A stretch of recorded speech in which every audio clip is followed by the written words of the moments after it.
sport relaxation itu dimana kalian itu berusaha untuk mengurangi atau mengecilkan bagian tubuh yang kalian ingin kecilkan. Contohnya di lengan bawah atau di perut kalian pengen bisa kurus. Terus yang kalian lakukan itu, buka dulu ya. Hello everybody, welcome back again with another video.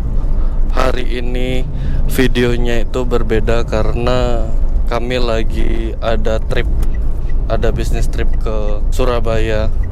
Dan temanku sebelah ini masih ngejar waktu tapi cukup santai lah. Dan sekarang videonya akan tentang mitos atau fakta. Jadi ada 3 pernyataan, lalu kita akan jawab masing-masing itu mitos atau fakta. Jadi aba-abanya itu 3, 2, 1 mitos atau misalnya fakta gitu ya. Sebelum itu aku ngasih pernyataannya dulu. Oke, kita mulai dengan yang pertama. Well, ini temanku Adit BTW. Di YouTubeku yang sebelum-sebelumnya juga ada. Jadi ya begitulah. Mungkin nanti kita introduce Adit lebih dalam lagi di sesi berikutnya. Untuk sesi kali ini kita akan buat Q&A atau mitos atau fakta. Kita ada 3 statement untuk mitos atau fakta ini. Dari yang pertama, clean eating for weight loss. 3, 2, 1, fakta. Mitos. Oke. Kamu dulu? Hah? Kamu dulu kenapa bisa mitos? Clean eating itu berarti kan ini kan secara olahan itu kan harus bagus, harus baik gitu kan. Terus secara kalori itu harus pas. Cuman kalau dalam menurunkan berat badan, baik lagi ya, ini tergantung masing-masing orang ya. Walaupun orang obesitas sekalipun, kalau aku beranggapan kalau kita makan bersih sekalipun tapi karena perhitungan kalori pun juga nggak pasti. Iya, maksudnya ke sana. Perhitungan kalori pun juga nggak pasti. Kalaupun dia bisa menghitung kalori itu pasti nggak pasti. Jadi kalau misalnya clean eating di sana dimaksudkan berhitung kalori, yang mana kalori itu nggak pasti, bisa jadi dia nggak akan turun berat badan juga. Yeah.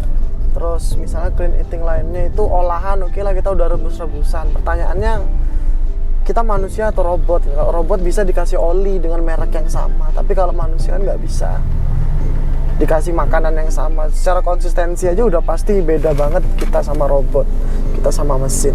Bisa jadi itu nggak jangka panjang dan nggak akan turun, malah berat badannya Malah balik lagi bisa ya. Ya benar banget, tapi ya itu kalau misalnya dibilang fakta itu kan secara keseluruhan, kalau misalnya kita lihat mayoritas orang-orang itu lebih enak untuk makan makanan processed food, yang dimana kalori dari makanan proses food itu kalorinya jauh lebih tinggi daripada yang kita punya clean eating itu. Kenapa aku bisa bilang fakta ya, kalau misalnya kita switch up dari yang kita makan makanan banyak proses food ke clean eating dengan porsi atau jumlah yang sama, itu memungkinkan kita untuk bisa turun berat badan. Soalnya kalau misalnya pengen mau turun berat badan itu hukumnya itu masih tetap di kalori defisit atau kalori surplus, kalori defisit itu. Jadi counting kalori ya dari sana nanti fokusnya. Tapi kalau misalnya nggak clean eating, apa bisa turun berat badan? Ya tetap bisa juga. Tapi clean eating banyak orang itu bisa untuk buat turun berat badan. Tapi ini tapinya itu cukup PR untuk orang-orang yang switch up immediately ke clean eating, karena dia nggak bisa konsisten di sana. Dan kita hidup di Indonesia yang dimana makanannya itu banyak yang enak-enak dan itu terkesan dirty gitu, tapi enak gitu. Tapi kita nggak bisa kalau nggak hidup tanpa itu, karena kita juga makanan clean eating kan nggak banyak dijual di luar sana gitu.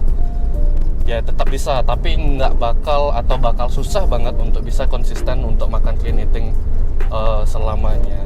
Kalau misalnya kalian switch up lagi ke makanan yang kalian biasa makan, yaitu processed food atau makan makanan yang digoreng, ya bakal balik lagi.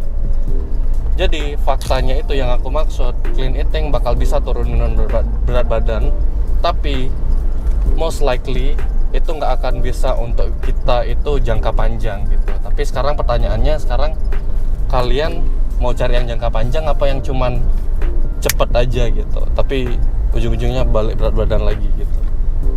Komen di bawah. Oke, bagus. Berikutnya ya. Oke. Fat burning zone for fat loss. Kan ada fat burning zone itu yang kita puasa di pagi hari, lakukan kardio. Habis itu katanya tuh kita akan mengaktifkan fat burning gitu. Dan orang-orang tuh akan mikir bahwa itu tuh akan turun berat badan. Siap? 3. Fat burning zone, sebentar aku mikir dulu. Fat burning zone berarti orang puasa.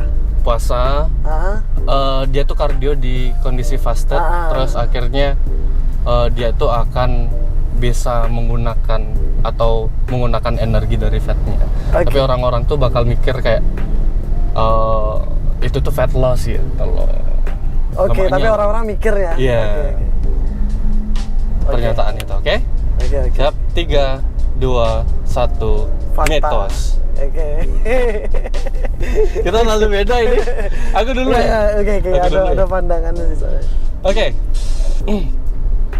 Balik lagi ke kalori counting tadi. If you want to get loss on your fat, terus mengandalkan fat burning zone untuk kalian latihan, yang dimana kalian itu nggak benar-benar tahu bahwa kalian ini udah di kondisi fat burning zone apa belum, meskipun kalian itu fasted. Siapa tahu energi dari malam harinya itu masih ada di badan kalian dan kalian menggunakan itu untuk kardio kalian. That's the thing. Itu sesuatu yang kita nggak bisa ukur sama sekali. Soalnya gitu caranya nyari fat burning zone.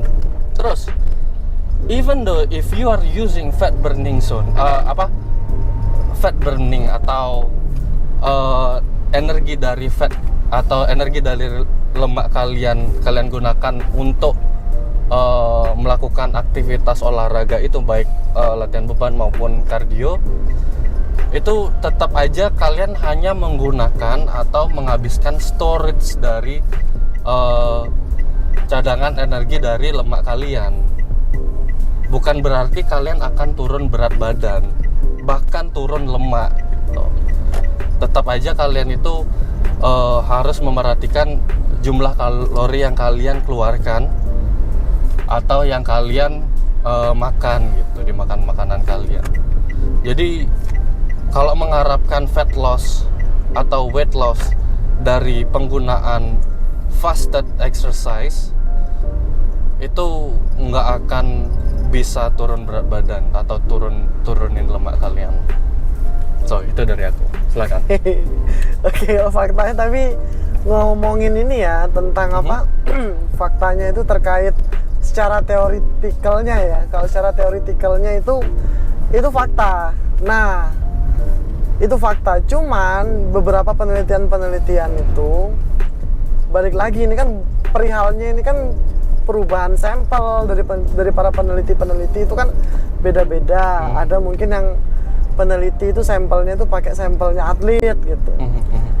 Dan rata-rata mereka tuh pakai sampelnya itu sampel-sampel orang-orang yang memang sudah melakukan olahraga.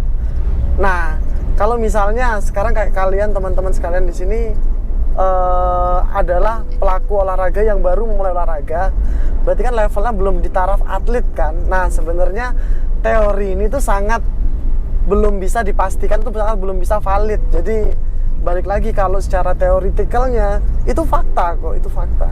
Cuman apakah bisa dilakukan semua orang? Belum tentu bisa.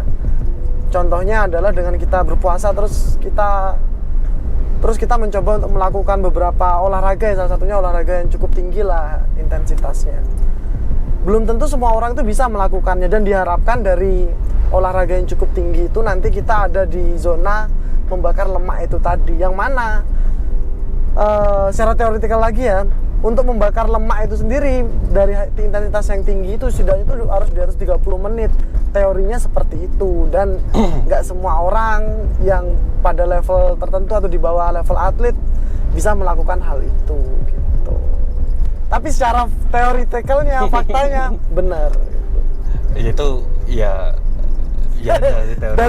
dari penelitian tapi ya, dari penelitiannya gitu emang. Well, jadi kalau misalnya mikirin kalian mau melakukan fat burning zone aja lah supaya aku nanti bisa makan banyak, menurutmu sesuatu yang wise untuk dilakukan? Gimana? Aku ini aja dah pakai lemak, energi dari lemak aja dah supaya turun lemaknya, tapi supaya aku bisa makan banyak gitu. Itu kan sesuatu yang nggak betul. Ya tetap aja kalian harus benar-benar tahu dulu, apalagi kalian yang baru-baru awam untuk melakukan atau mau mulai untuk melakukan olahraga. Ya tetap belajar dulu gerakannya, belajar dulu makannya, pilih makanan yang baik atau yang lebih sehat daripada yang sebelumnya. Fokus sama itu dulu. Kalau misalnya kalian masih suka ngemil, ya udah fokus untuk ngurangin atau bahkan menghilangkan ngemil itu dulu. Kalian bakal turun berat badan kok tetap. Bener ya? Betul. Okay, that's a good conversation actually. Yang terakhir ini lebih bagus. Spot reduction. Oke, sebelum kita menentukan itu mitos atau fakta, aku jelasin ke kalian dulu. Spot reduction itu dimana kalian itu berusaha untuk mengurangi atau mengecilkan bagian tubuh yang kalian ingin kecilkan. Contohnya di lengan bawah atau di perut kalian pengen bisa kurus. Terus yang kalian lakukan itu kalian melakukan latihan yang menargetkan otot di sekitar perut itu, di sekitar bagian badan itu, baik itu perut yang kalian ingin turunkan atau lengan bagian bawah yang kalian ingin turunkan. Itu yang dimaksud dengan spot reduction. So udah? Okay. Mitos atau fakta? 3, 2, 1. Mitos. Oke, akhirnya kita punya agreement yang sama. Oke, mulai dari kamu dulu deh. Yogi dulu. Oke. So, kalau kalian misalnya latihan dengan mengharapkan kalian bisa ngecilin area di bagian kalian latih itu sebenarnya yang kalian lakukan itu mengencangkan atau melatih ototnya, bukan berusaha untuk menghilangkan lemak yang ada di tubuh tersebut. Apalagi kalau misalnya kalian bisa pernah lihat ada yang make strapless untuk di bagian perut supaya mengharapkan bisa lebih kurus. Oh ya? Karena banyak Oke. Karena banyak keringatnya yang ada di sana. Apalagi keringat itu kan bukan indikator bahwa kalian itu membakar lemak di bagian tubuh tertentu yang ada yang ada keringatnya banyak di sana, di bagian sana. Bukan berarti seperti itu. Tapi itu untuk topik lain. Tapi kita fokus ke spot reduction-nya lagi. Jadi tujuan kalian untuk melatih otot, misalnya otot perut, misalnya lakukan leg raise gitu. Yang kalian latih itu, yang kalian lakukan itu bukan untuk menurunkan lemak di bagian perut kalian, tapi kalian melatih otot kalian yang ada di bagian perut kalian, yaitu otot abs kalian. Dan ya sejauh ini cuman itu fungsinya, untuk meningkatkan kekuatan di bagian otot abs kalian. Kalau misalnya mau menurunkan berat badan atau menurunkan kadar lemak atau mengecilkan perut kalian, itu nggak bisa, karena harus melakukan kalori defisit. Lagi-lagi kalori defisit karena kenapa? Karena kalian itu memang benar-benar nggak bisa, tubuh kita itu emang benar-benar nggak bisa untuk turunin berat badan di bagian tertentu. Jadi yang mengatur penurunan berat badan, pengecilan bagian badan, itu tubuh kalian sendiri, bukan kalian yang bisa menentukan bagian mana yang kalian ingin kecilkan. Jadi memang gitu kerja badan kalian. So, balik lagi, kalau pengen turunin kadar lemak di bagian perut, ya fokus ke kalori defisit lagi, tapi jangan terus-terusan karena kalori defisit itu ada batasnya, yaitu BMR kalian. Kalau misalnya kalian berusaha untuk makan di bawah BMR kalian, kalian tidak akan function well. Jadi dibuatkan secara bertahap dalam melakukan kalori defisit itu. Contohnya ada di 3 bulan pertama kalian melakukan kalori defisit, misalnya sudah turun kayak sebanyak 5 kilo atau 7 kilo atau bahkan 10 kilo, yang dimana diharapkan 3 bulan tersebut atau 10 kilo tersebut turunnya itu lemak yang lebih banyak, karena kalian akan bagaimanapun akan kehilangan otot kalian dan air kalian. Itu tergantung dari gimana pola makan kalian dalam melakukan kalori defisit itu. Setelah 3 bulan kalian naikkan lagi, yang fokus kalian untuk naikkan itu yaitu ototnya. Kalau misalnya ototnya naik, otomatis BMR kalian juga naik, karena badan kalian akan lebih boros dengan otot yang lebih banyak, sehingga kalian bisa makan lebih banyak gitu. Jadi tinggal diturunin lagi sampai nyentuh BMR lagi, habis itu dinaikkan lagi. Gitu proses melakukan penurunan atau pengecilan badan kalian. Itu dari aku. So, silahkan. Oke, kalau spot reduction itu logikanya itu gini, cara kita bisa menggerakkan tangan kan juga ada dari perintah dari otak kan. Terus kita pengen pegang sesuatu juga ada dari indera peraba kita kan, merasakan ini panas, ini dingin dan sebagainya. Jadi anggota tubuh, syaraf-syaraf yang kita gunakan itu semua itu organ-organ tubuh, sistem organ kita itu semua saling berkesinambungan gitu. Nah, di situ pun sudah bisa terjawab, apalagi kalau misalnya kita hanya mengharapkan satu bagian tubuh. Kalau mengharapkan satu bagian tubuh, pasti ada bagian tubuh lainnya yang juga berkesinambungan. Jadi nggak mungkin kita hanya mengharapkan turun berat badan di lengan bawah aja gitu.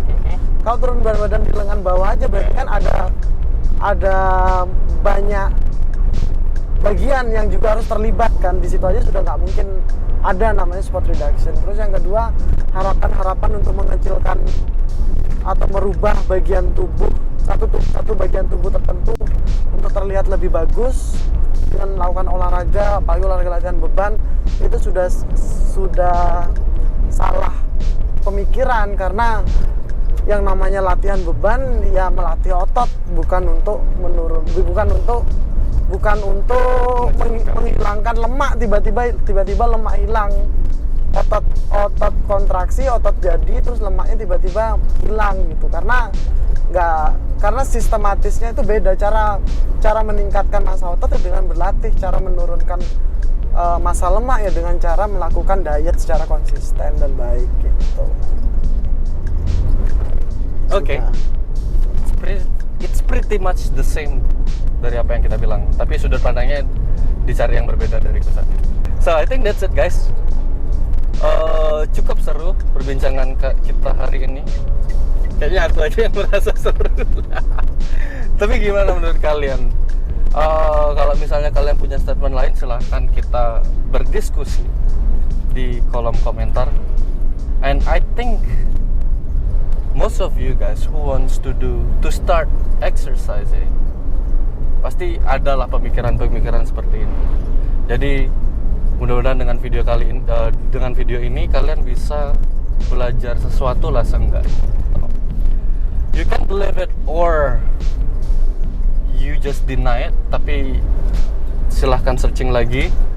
Jangan percaya 100% dengan kita. Lakukan searching kalian lebih dalam lagi. Di internet banyak soalnya. So I think that's it.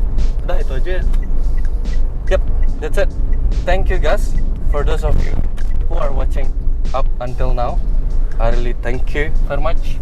And don't forget to subscribe, like, and share, and also comment. And we'll see you guys at the next video. Bye bye. Oh, kamu YouTube-nya juga